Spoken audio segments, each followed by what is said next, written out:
Colonel North, in your work at the NSC, were you not assigned at one time to work on plans for the continuity of government in the event of a major disaster? Mr. Chairman.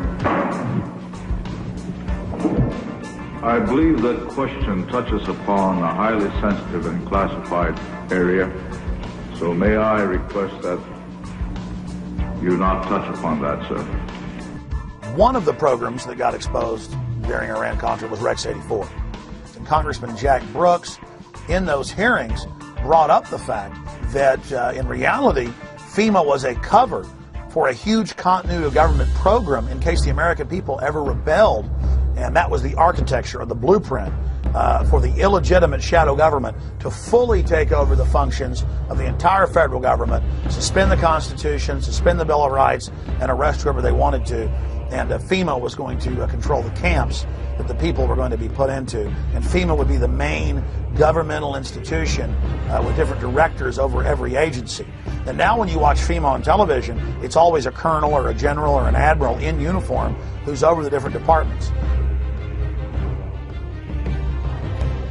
The martial law portions of Rex 84 were outlined in a 1982 memo written by FEMA Deputy John Brinkerhoff.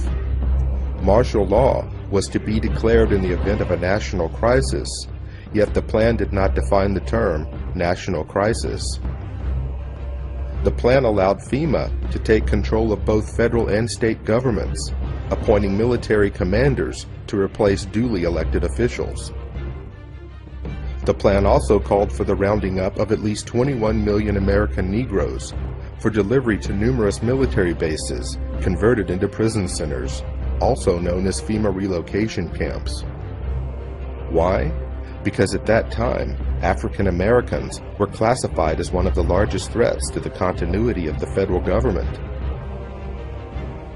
Who does the federal government consider the biggest threat these days?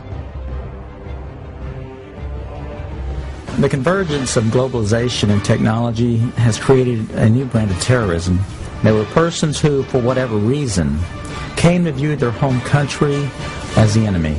The kind of right-wing, religious-based domestic terrorism. Disturbing news tonight about homegrown terror. Part of this is big change in the White House, a new cultural experience, and some of the crazies are coming out of their closet. Right now, it looks like there is no connection between the men arrested and any known terrorist cell. Homegrown. Homegrown, I should say. Folks, we've got a very serious situation here. I'm holding what is called the right-wing extremism, current economic and political climate, fueling resurgence and radicalization and recruitment.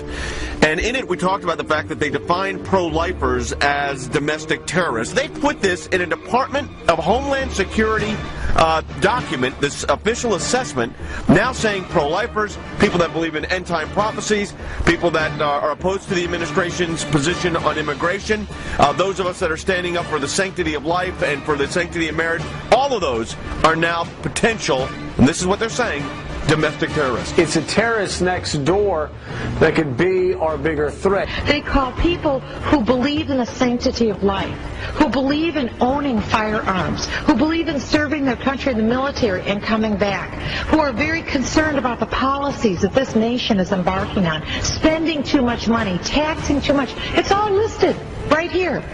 These are the domestic right-wing extremists. 1 million names under the watchful eye of the United States.